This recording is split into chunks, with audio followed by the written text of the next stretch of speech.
Dans ce premier chapitre, je vous propose de nous questionner ensemble sur cette notion de stratégie.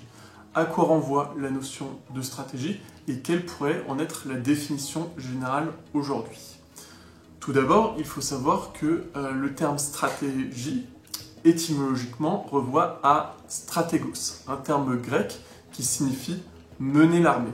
Les stratégos, ou ce qu'on appelle aujourd'hui les stratèges, étaient, et sont encore dans une certaine mesure, ceux qui conduisent la guerre. Ce sont ceux qui prennent les décisions de politique de type militaire. Et c'est une notion que l'on retrouvait déjà dans la Grèce antique. Le stratégos était le tacticien qui gérait les manœuvres militaires. Cette notion de stratégie renvoie toujours à une notion militaire, mais elle est également aussi beaucoup utilisée dans le domaine de l'entreprise et notamment dans ce que l'on nomme la discipline du management stratégique. Dans les années 60, un auteur comme Igor Ansoff va essayer de dresser une typologie des différents types de décisions dans l'entreprise. Il va donner trois grandes formes de décisions. Les premières sont les décisions de type opérationnel. Nous avons ensuite les décisions tactiques et enfin les décisions de type stratégique. Concernant les décisions opérationnelles, il s'agit d'un ensemble de décisions qui sont prises sur le court terme, qui seront menées par tous ceux qui ont la maîtrise de ce type de décision. Donc ce sont des décisions qui sont courantes, avec un degré d'incertitude qui va être relativement faible, un degré de réversibilité qui va être, lui, élevé. Donc les décisions opérationnelles sont des décisions qui peuvent être prises par n'importe qui dans l'entreprise, qui auront un impact assez faible sur l'entreprise. Pour vous donner un exemple, on peut citer par exemple l'achat de fournitures.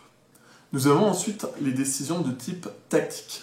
Les décisions tactiques sont des décisions sur le moyen terme. Généralement, ce sont les directions de fonction qui vont prendre ce type de décision, les cadres, les managers d'entreprise. Le degré d'incertitude est plutôt élevé, avec un degré de réversibilité plutôt faible. Donc, le type de décision tactique aura un certain coût. On peut par exemple citer le recrutement d'un manager ou encore l'achat de machines pour la production.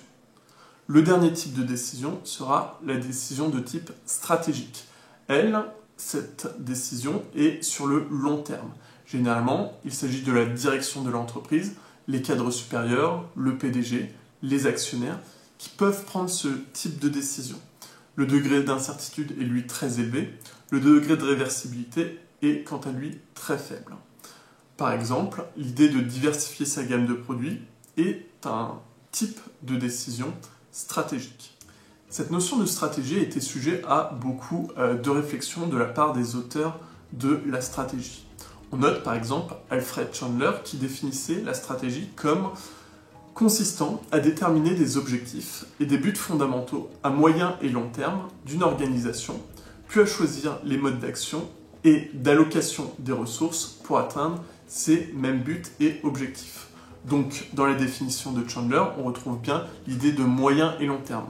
La stratégie, les décisions stratégiques, ont cela de commun que ce sont des décisions qui sont sur le long terme et qui auront un impact également pour l'entreprise sur le long terme.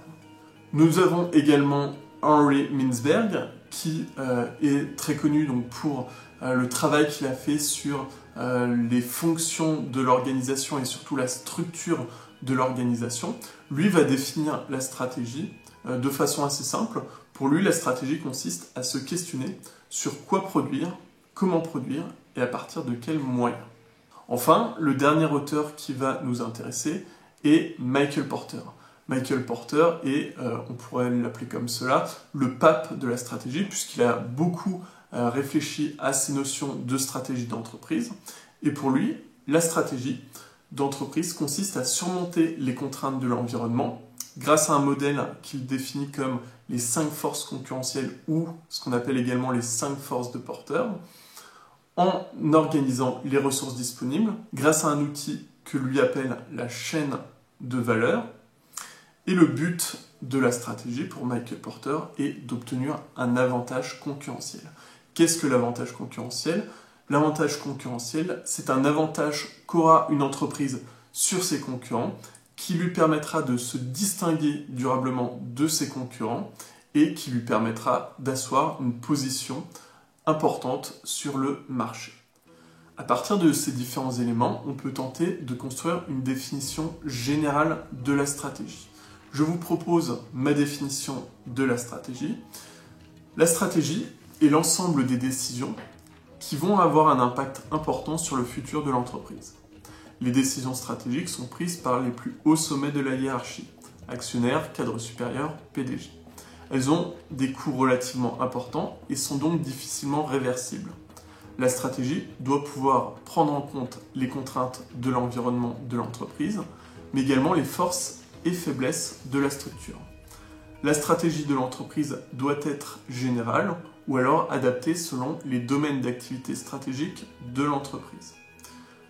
L'entreprise peut donc avoir une stratégie générale unique ou alors de multiples stratégies au sein de ces différents domaines d'activité stratégique.